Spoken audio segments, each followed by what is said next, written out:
from darkness to light. Roots in poverty. Malik was born in Bankhead, one of the roughest neighborhoods in Atlanta. His childhood was marked by the smell of moldy walls, the sound of his mother coughing from exhaustion after long shifts, and days when dinner meant just bread and salt. From a young age, he learned to dodge street gangs and survive in a world that seemed to be collapsing around him. But the most important thing Malik learned was never to give up. His first mentor was Mr. Harris, an elderly black teacher who had lived through the harshest days of racial segregation. Mr. Harris saw in him the eyes of someone destined to change the game. "No one believes in a poor black kid," he told him. "But if you believe in yourself, they won't be able to ignore you." Coding in the dark. One day, Malik found an old laptop in a dumpster behind his school. The screen was cracked at the corner, a few keys were missing. But to him, it was treasure. He fixed it up, used free Wi-Fi at the public library, and dove headfirst into programming. Java, Python, HTML, each new language became a way for him to speak to the world, even if that world was still turning its back on him. At night, he wrote code under the dim glow of a battered desk lamp. By day, he helped his mother clean floors and wash dishes at a diner. He had no friends, no parties, just a dream. A life-changing opportunity. Malik earned a full scholarship to MIT. The day he boarded the plane, the entire neighborhood came out to see him off like a hero. But MIT wasn't a paradise. He felt isolated among wealthy, white students who spoke in terms he had never heard before. Once, a classmate sneered at him. "Did you get in through grades or through the diversity quota?" Malik just smiled, but he etched those words into his heart, as fuel for the fire to rise. NovaMind, a dream made real. Malik, along with two friends, an Indian girl and a Chinese guy, founded NovaMind in an old garage. Their startup was rejected by 47 investors. But on the 48th try, someone finally said yes. NovaMind developed self-learning AI systems for small businesses, helping them operate efficiently without expensive IT departments. The solution spread globally in no time.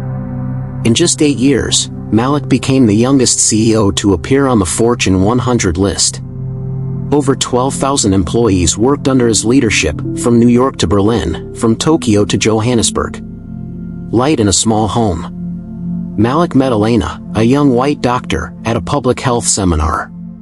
She didn't care about his fame, titles, or billion-dollar empire. After the talk, she asked him only one question. "Have you ever wondered, what's the point of success if it doesn't touch the lives of others?" They married after 2 years together.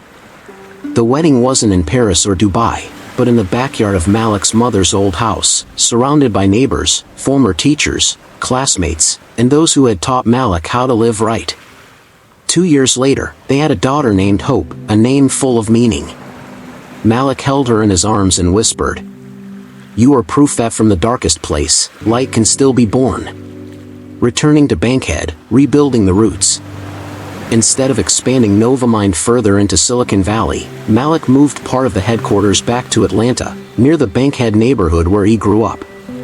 He invested in building a complex that included a free tech school for underprivileged youth, a rehabilitation and vocational center for former addicts and ex-convicts, a non-profit hospital where Elena served as the chief medical officer. Malik also launched the White and Worthy program, designed to train working-class white Americans, who also suffer disadvantages in the modern system, in tech skills to transform their lives. Many of them had once been bigots, but Malik didn't condemn them. In a meeting, he said, "Fear breeds hatred. Knowledge breeds understanding. I'm not saving anyone, I just want to offer the same kind of chance I once dreamed someone would give me." A leader of compassion. Malik became known for his policy of leadership with compassion. At NovaMind, every employee, from janitor to AI engineer, shared in annual profit distributions. No executive was allowed to earn more than 10 times the lowest paid worker. The company ran a second chance fund to support former inmates who wanted to start over. Once, Malik fired a high-level white executive for making xenophobic comments. But instead of public humiliation, Malik met with him privately and said, "I'm not here to judge you.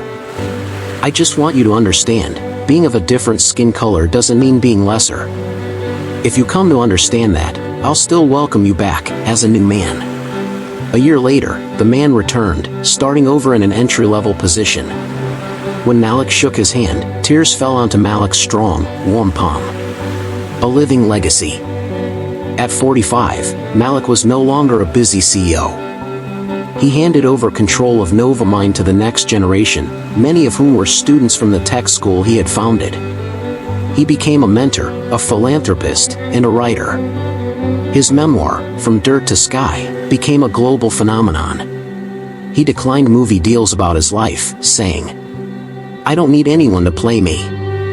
I want thousands of Maliks out there to play the lead in their own lives." Final speech. At a United Nations forum on social justice, Malik spoke. "I was once the poorest black kid in the classroom. I once washed dishes for people who now call me boss. But I never sought revenge. I used knowledge and compassion to prove that every person, black or white, has the right to dream, to fail, and to rise again. Quiet among glory." As he entered his 60s, Malik chose a simpler life. He and Elena moved to a small lakeside home in the Georgia countryside. No gates, no bodyguards. Malik spent most of his time writing, gardening, and teaching online classes to poor children around the world. One day, Hope, now a social activist, asked him, "Dad, you've achieved everything, wealth, fame, influence. Do you ever feel lonely?" Malik gazed out at the still lake and smiled gently. "No, sweetheart. I didn't live to be remembered. I lived so someone else might keep living because of what I did. That's enough for me." That night, he wrote in his journal, "I once dreamed of becoming great. Now I only want to be the kindest man of my time." The Seed Sower. One autumn morning, while teaching an online class on ethics and tech, Malik suddenly felt chest pain. He was rushed to the hospital, where Elena was the medical director. News of his condition spread worldwide. Millions wrote letters, sent flowers, and shared stories of how he had changed their lives. 3 days later, Malik passed away peacefully in the arms of Elena and Hope. Epilogue: The seed takes root. Years after his passing, the Malik Johnson Foundation was established, with the motto, "Wisdom, compassion, and courage can change the world." Schools, hospitals, and research centers bearing his name sprang up from Africa to Eastern Europe. A bronze statue of him was placed in Bankhead, the very place where he was once called worthless. And then, a poor white boy in rural Ohio, who had dropped out of school, read From Dirt to Sky. He closed the book, looked up at the ceiling, and said, "If he could do it, maybe I've got a shot too."